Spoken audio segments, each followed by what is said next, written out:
રાજકોટના ઈશ્વરિયા ગામમાં યોજાયું કડવા પાટીદારોનું મહાસંમેલન. સાંસદ અને સામાજિક આગેવાન પરસોત્તમ રૂપાલા, ઉમિયાધામના ટ્રસ્ટી જયરામ વાંસજાડિયા, મવલેશ રૂકાણી, ધારાસભ્ય સંજય કોરડિયા, નિલેશ ધુલેડિયા સહિતના આગેવાનો ઉપસ્થિત રહ્યા. કડવા પાટીદાર સંમેલનમાં સાંસદ પરસોત્તમ રૂપાલાએ સામાજિક મૂલ્યો અને કૌટુંબિક માળખા પર ગંભીર ટકોર કરી કે હવે ઘરમાં કે કુટુંબમાં કેટલા ડસ્ટબિન છે એટલે કે વડીલો છે તે પૂછવામાં આવે છે. સહકુટુંબમાં અને ગામડામાં દીકરી દેવા માટે કોઈ તૈયાર નથી તે ચિંતાજનક. ચિંતન કરજો, નહીં તો પ્રાણીઓ જેવી સ્થિતિ થશે. આટલું જ નહીં, અત્યારે ક્યાં પહોંચ્યા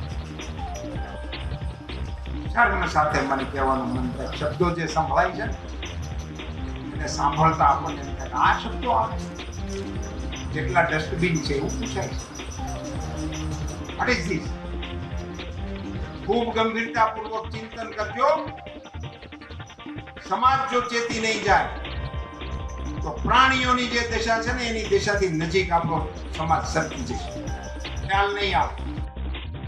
કોઈ ગીધની નજરે જુએ તેવી ફેશન સમાજની શોભા ન હોવાનું અને અંગ પ્રદર્શન થાય તેવા ડ્રેસ કોડને પ્રોત્સાહન ન આપવાની રૂપાલાએ સમાજને અપીલ કરી. આ સાથે જ હાલના સમયમાં દીકરી અને માતા વચ્ચેનો સંવાદ ઘટ્યો હોવાની, દીકરા દીકરી સાથે પરિવારમાં સંવાદનું વાતાવરણ વધે તેવા પ્રયાસ થાય તેવી સમાજને હાંકલ કરી.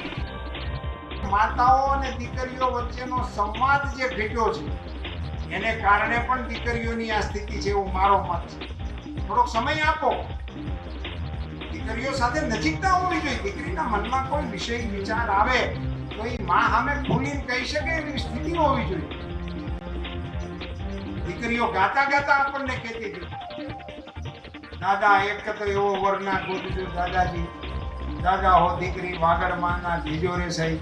ગાતા ગાતા દાદાઓને બધું સમજાવી દેતી હતી કે અમારા માટે આવું આવું કરજો. હાલતો તો આપણો વ્યવહાર હાઈકલા. હવે એ દાદાને નથી કહેતા, બાપાને નથી કહેતા, માને નથી કહેતા, અને બધાયને મૂકી અને લંગૂરની પાછળ નીકળે. આ વિષયને ગંભીરતાપૂર્વક આપણા સમાજે લેવાની આવશ્યકતા છે.